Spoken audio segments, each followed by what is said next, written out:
HSC পরীক্ষার ফলাফল JSC থেকে 25 এবং এসএসসি থেকে 75 নম্বর নিয়ে তারপর তৈরি করা হবে। বিষয়টা অনেকেই বুঝতেছে না, আমি তো একদম পুরোপুরি তোমাদেরকে বুঝিয়ে দিচ্ছি যে এক্স্যাক্টলি তারা কীভাবে মূল্যায়ন করতে চাচ্ছে।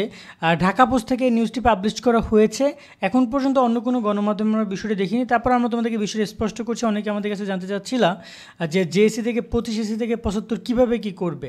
তো এখানে তারা যে ব্যাপারটা বলেছে, এবং এটা কিন্তু নতুন নয়, এর আগেও তোমাদের বড় ভাইদের একটা ব্যাচকে এই সেম প্রক্রিয়ার মাধ্যমে মূল্যায়ন করেছে, ঠিক আছে। এখন এইচএসসির ফলটা আসলে নিয়ে অনেক কনফিউশন তৈরি হয়েছে। এক্ষেত্রে আমরাও এই বিষয়টা অত স্পষ্ট না। এখানে কি বলা হয়েছে সেটা দেখো। কোটা সংস্কার আন্দোলন এবং এর পরবর্তী অন্তর্বর্তীকালীন সরকার গঠনের পর স্থগিত এইচএসসি সমমানের 6টি পরীক্ষা বাতিল করা হয়। এইসব পরীক্ষার ফল তৈরি করা হবে সাবজেক্ট ম্যাপিংয়ের পদ্ধতিতে। সেজন্য প্রয়োজনীয় কাগজপত্র এগুলো নিচ্ছে, সেটা তো তোমরা ভালো করে জানো যে জেএসসি ডকুমেন্টগুলো তোমাদের কাছ থেকে নেওয়া হচ্ছে। তো এই একটা ব্যাপার গেল। এরপরে এখানে যে বিষয়টা বলা হয়েছে যে শিক্ষা বোর্ডের কর্মকর্তারা জানান যে 6টি পরীক্ষা বাতিল হয়েছে সেসব বিষয়ে মূল্যায়নের ক্ষেত্রে জেএসসি এসএসসি পরীক্ষার সাবজেক্ট ম্যাপিং করা হবে। জেএসসি এবং এসএসসি সমমান পরীক্ষা প্রাপ্ত নম্বরের গড় করে ফল তৈরি করা হবে। এক্ষেত্রে সংশ্লিষ্ট বিষয়ে জেএসসিতে প্রাপ্ত নম্বর 25%, এসএসসি থেকে প্রাপ্ত নম্বরের 75% যোগ করে পরীক্ষার ফলাফল দেওয়া হবে।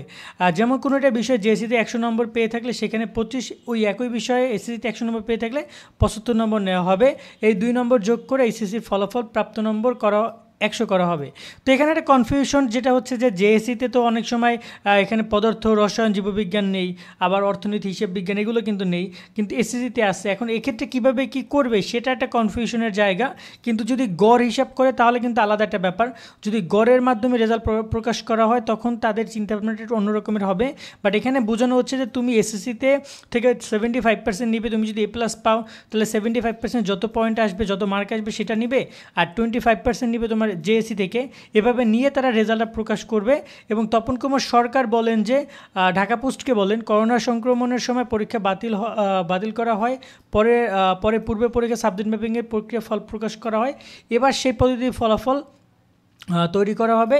সেই প্রস্তাব মন্ত্রণালয়ে পাঠানো হয়েছে, সিদ্ধান্ত এলে দ্রুত সময়ের মধ্যে প্রকাশ করা হবে। অর্থাৎ এটা কিন্তু একটা প্রস্তাবনা এক প্রকার বলা হয়েছে, এটা কিন্তু কনফার্ম না। তবে এখানে একটা বাস্তবতা যে সত্য যে যেহেতু তারা জেএসসি, তোমরা সবাই জানো জেএসসির যে ডকুমেন্ট সেটা কিন্তু অলরেডি কলেজগুলো কিন্তু নিয়েছে। কলেজগুলো কিন্তু জেএসসি ডকুমেন্ট নিয়েছে। কীভাবে জেএসসির ডকুমেন্ট অনেকের কাছে চেয়েছে, অনেক কলেজের কাছে অলরেডি জেএসসি ডকুমেন্ট ছিল বোর্ডের কাছে, তারা কিন্তু সেই জেএসসি ডকুমেন্টগুলো নিয়েছে। তার মানে জেএসসি যে একটা প্রভাব থাকবে এটা কিন্তু স্পষ্ট। তো এই জায়গায় জেএসসি রেজাল্ট ঠিক এরকমভাবে নেওয়ার পরিকল্পনা তাদের রয়েছে। 2020 সালেও এরকমভাবে রেজাল্ট প্রকাশ করেছিল। তবে এখানে একটা কথা বলতে চাই যে এখানে 2020 সালের সাথে এবছরের তফাৎ হচ্ছে, এবছরে অনেকগুলো পরীক্ষা অলরেডি হয়েছে, আর বাকি যেগুলো হয়নি সেগুলোতে জেএসসিতে তেমন কোনো প্রভাব নেই। কারণ জেএসসিতে পদার্থ, রসায়ন, জীববিজ্ঞান, পদার্থের কথা বাদ দিয়ে রসায়ন, জীববিজ্ঞান, উচ্চতর গণিত, উপায় দিয়ে তোমার ধরনের যে ব্যবসা সংগঠন, উৎপন্ন ব্যবস্থাপনা, এগুলো কিন্তু নেই, এগুলো এসএসসিতে আছে। এবং এই জায়গায় কীভাবে তারা এই জিনিসটা সমন্বয় করবে সে বিষয়টাই এখন দেখার বিষয় যে কীভাবে তারা রেজাল্টটা দিবে। তবে একটা কথা তোমাদেরকে আমরা একটু জানিয়ে রাখি, দেখো শিক্ষা মন্ত্রণালয় যদি গড় চিন্তাভাবনা করে তাহলে গড়ের হিসাবে তারা কিন্তু রেজাল্টটা দিয়ে দিবে। এক্ষেত্রে কারো রেজাল্ট ভালো হতে পারে, কারো রেজাল্ট খারাপ হতে পারে। বাট আমাদের শিক্ষা মন্ত্রণালয়ের কাছে দাবি থাকবে শিক্ষার্থীদের পক্ষ থেকে তারা যেন কোনো ধরনের বৈষম্য তৈরি না করে, শিক্ষার্থীদের রেজাল্ট যেন কোনোভাবে খারাপ না হয়, তারা যেভাবে রেজাল্ট প্রত্যাশা করছে সেভাবে যেন রেজাল্টটা আসে। বিশেষ করে এই সাবজেক্টগুলোতে যদি এসএসসি থেকে নেওয়া যেত তাহলে খুবই ভালো হতো। যেহেতু এসএসসিতে গ্রুপ ছিল, একটা ক্লিয়ার একটা আমরা জিনিস পাইতাম।